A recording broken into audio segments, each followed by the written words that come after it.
Hi guys, आज बनवूया veg पुलावर व्हेज बिर्याणी। ह्यात आहे वाटाणा, फ्लावर, बटाटा, दही, गरम मसाला, सगळे मसाले मिक्स करून मुरायला ठेवलेला आहे।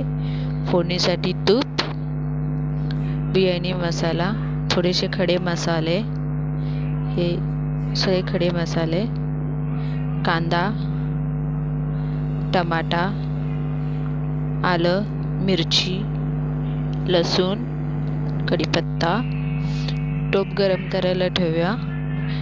टोप चांगलं गरम झाल्यावर त्यात तूप टाकून घेऊया। 2 चम्मच तूप टाकून घेऊया।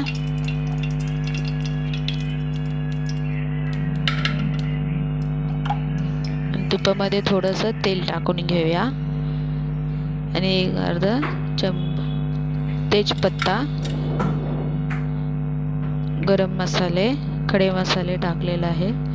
त्यांना चांगलं फ्राय होऊन देऊया। मस्त दालचिनी टाकलेला आहे त्याच्यामध्ये, तेही चांगलं फ्राय होऊन देऊ द्या। मस्त ते फ्राय झाले की मग त्याच्यामध्ये आपण कांदे टाकायचे। 2 मीडियम साइज कांदे उभे उभे चिरून घेतलेले आहे। टाकून त्यामध्ये लसूण टाकूया। लसूण टाकलेला आहे।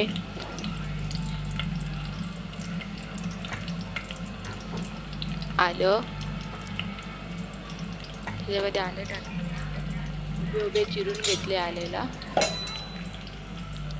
आणि चांगलं परतवून घेऊया खाली वर करून।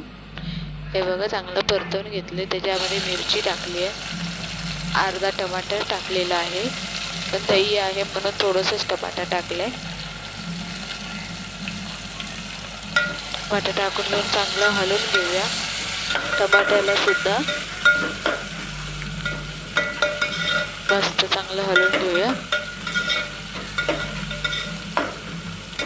पूर्ण टमाटा होईपर्यंत, कांदा चांगलं फ्राय होईपर्यंत मस्त भाजून घ्यायचं सगळं।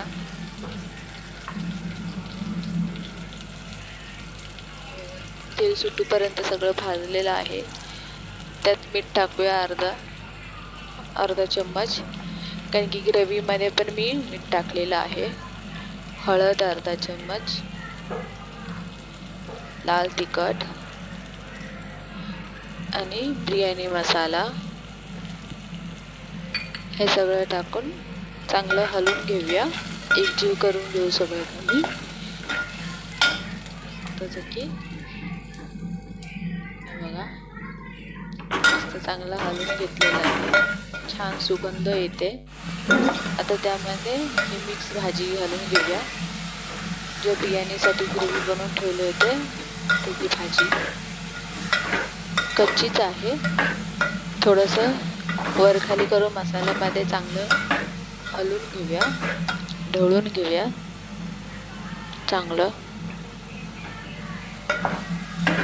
मस्त मसाल्यामध्ये एकजीव व्हायला पाहिजे सगळी भाजी।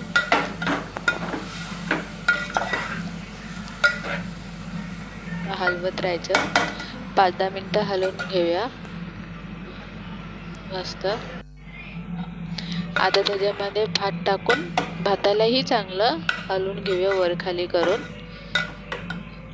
तर भातालाही त्या भाजीमध्ये मसाल्यामध्ये वर खाली करून हलवलं की छान होतो। मसाला भातालाही लागतं मस्तपैकी। आता त्याच्यामध्ये पाणी टाकून घेऊया। पाणी टाकलं पण हलवून घेऊ चांगलं।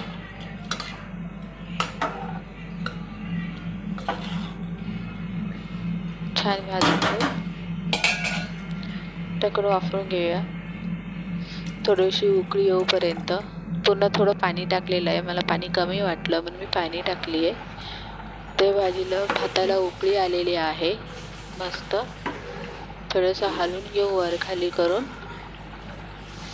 त्याला झाकण लावून वाफवायला ठेवून देऊया बिर्याणी बनवायला।